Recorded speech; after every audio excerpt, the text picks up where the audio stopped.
Bonsoir à tous, heureux de vous retrouver. Alors dans la capsule de ce soir, nous allons traiter un autre problème scientifique concernant le chapitre du muscle squelettique strié et la conversion de l'énergie.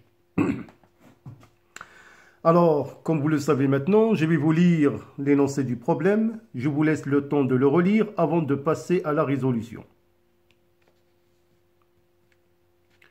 Le document numéro 1, ci-après, représente un schéma de l'ultrastructure d'une fibre musculaire dans deux états physiologiques différents. Alors voilà, vous avez le document 1 qui représente la figure 1 et la figure 2.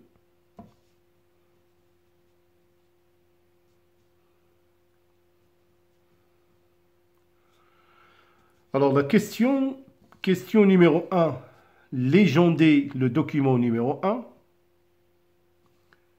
Question numéro 2, identifier la figure qui correspond à l'état de contraction et l'état de repos. Justifiez votre réponse.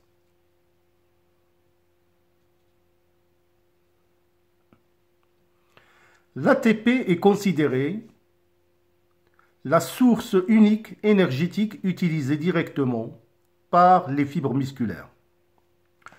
Pour connaître comment l'ATP est renouvelé, on suit l'évolution de la concentration des composés ATP, la phosphocréatine PC et le phosphate inorganique, le PI, dans le muscle du bras d'une personne normale quand il fait un effort musculaire intensif qui a duré 8 minutes.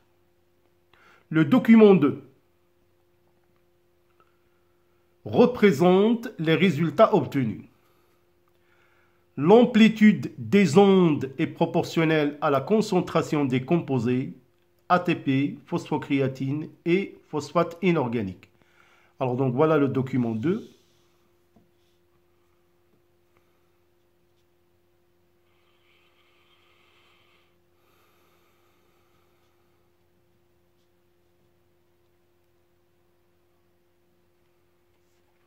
Question. Écrire la réaction métabolique qui représente l'hydrolyse de l'ATP. Question numéro 4. Comment varie la concentration des composés ATP, phosphocréatine et phosphate inorganique en fonction du temps durant l'effort musculaire? Question numéro 5. En exploitant vos connaissances et les données de l'exercice, expliquez la variation remarquée dans la concentration des composés, l'ATP, la phosphocréatine et le phosphate inorganique durant l'effort musculaire. Notez que le P-indice I correspond au phosphate inorganique, le PC c'est la phosphocréatine et l'ATP c'est la dénosine triphosphate.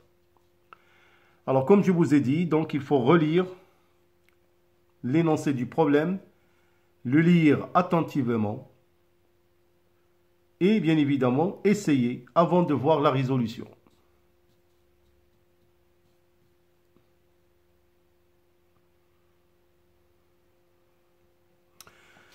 Alors donc nous allons répondre au problème proposé. Alors comme je vous ai dit que le document que je vous présente en ce moment, il représente un schéma de l'ultrastructure d'une fibre musculaire. Alors, en général, une telle ultrastructure, elle est observée au microscope électronique. Alors, la question était tout simplement de légender le document numéro 1, c'est-à-dire donner des noms qui correspondent aux numéros 1, 2, 3, 4, 5 et 6. Alors donc certainement, vous avez déjà vu en cours l'ultrastructure du sarcomère. Alors pour le 1, donc c'est les filaments d'actine. Pour le 2, ce sont les filaments de myosine. Pour le 3, correspond à une strie Z. pour le 4, entre 2 Z, c'est le sarcomère. Le 5, ce sont des saccules qui contiennent des ions calcium. Et le 6, c'est la bonde A, appelée encore la bonde sombre. Donc voilà les légendes demandées concernant la première question. Alors la question 2 était de identifier la figure qui correspond à l'état de contraction et celle qui correspond à l'état de repos, bien évidemment, avec une justification de la réponse. Alors prenons la figure numéro 1.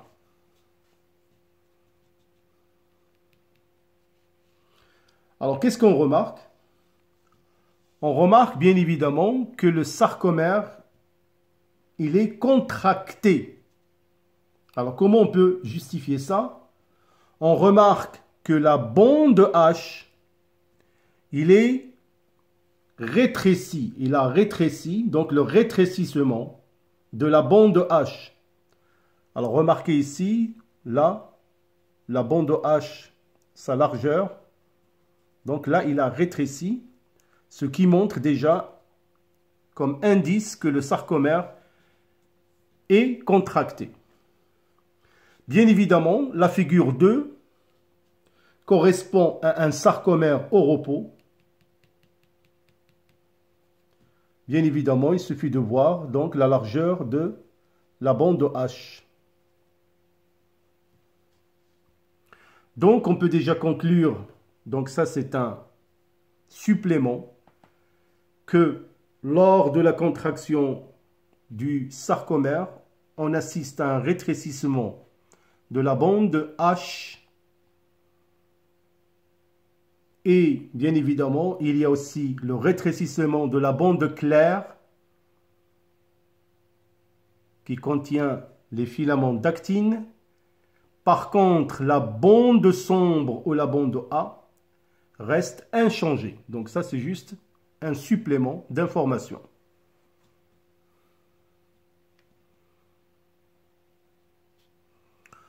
Alors donc, là, je vous présente, ou plutôt je vous propose le document numéro 2 qui représente des résultats qui permettent de donner l'évolution de la concentration des composés.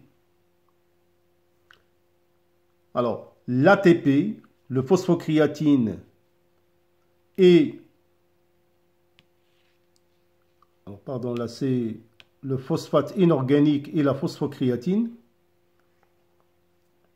en fonction, bien évidemment, du temps. Alors déjà, on vous a donné une petite information que l'amplitude des ondes est proportionnelle à la concentration des composés, ATP, phosphocréatine et phosphate inorganique. La question était de écrire la réaction métabolique qui représente l'hydrolyse de l'ATP.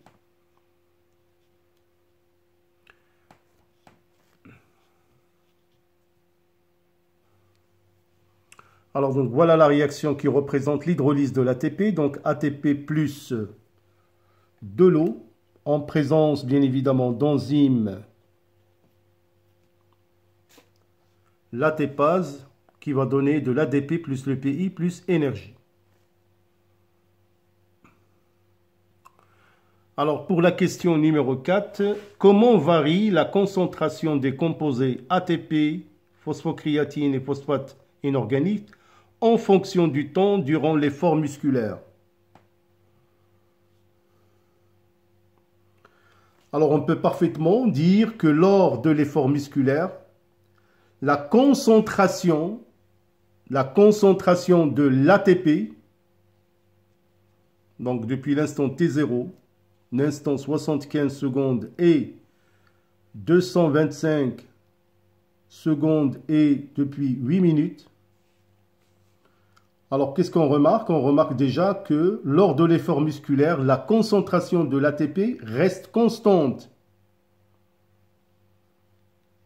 et que la concentration du phosphate inorganique augmente et la concentration de la phosphocréatine diminue. Voilà, donc si vous observez les 4 graphes, je répète, lors de l'effort musculaire, la concentration de l'ATP reste constante et la concentration du PI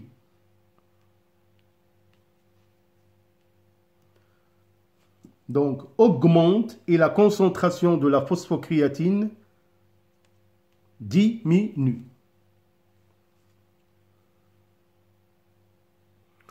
Alors voilà concernant la question numéro 4, comment varie la concentration des composés ATP, PC et PI en fonction du temps? Durant l'effort musculaire, comme j'ai dit, lors de l'effort musculaire, la concentration de l'ATP reste constante et la concentration du PI, du phosphate inorganique, augmente et la concentration de la phosphocréatine diminue. Alors, pour la 5e question et la dernière, en exploitant vos connaissances et les données de l'exercice, expliquez la variation remarquée dans la concentration des composés ATP, PC et PI durant l'effort musculaire. Alors bien évidemment, on peut toujours exploiter les données du document 2. Alors pour répondre à la question en utilisant nos connaissances, on peut tout simplement dire, on peut expliquer les variations des composés ATP, PC et PI comme suite. Alors l'hydrolyse de l'ATP entraîne l'augmentation de concentration de la du phosphate inorganique, le PI, et la diminution de l'ATP. La réaction de l'ADP et la phosphocréatine selon ADP plus phosphocréatine, formation de l'ATP plus la créatine, ce qui entraîne une diminution de la phosphocréatine et le renouvellement de l'ATP où sa concentration reste constante. Donc voilà comment le processus se déroule.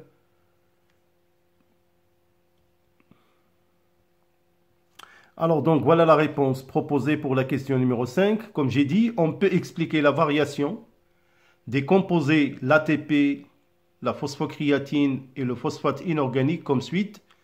L'hydrolyse de l'ATP entraîne l'augmentation de concentration du phosphate inorganique et la diminution de l'ATP.